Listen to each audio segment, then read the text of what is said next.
Pessoal, tudo bem com vocês? Eu não sei se já aconteceu com vocês, mas comigo já aconteceu muitas vezes. Quando a pessoa vai dormir, aí sempre tem um gato ou dois gatos em cima da telha, fazendo essa zoada aqui, ó.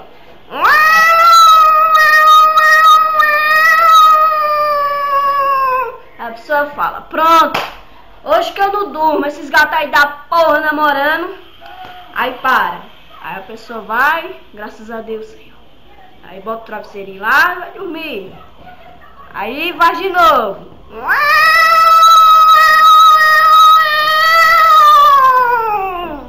Aí depois é pior. Faz assim, ó. Só, meu Deus do céu, Ave Maria, meu pai. Me ajude. Aí eu chego lá no quarto da minha mãe. Ô mãe, deixa eu dormir mais a senhora, mãe, porque eu tô com medo, mãe, desses gatos. Com medo de quê, menina? Passa pra sua cama.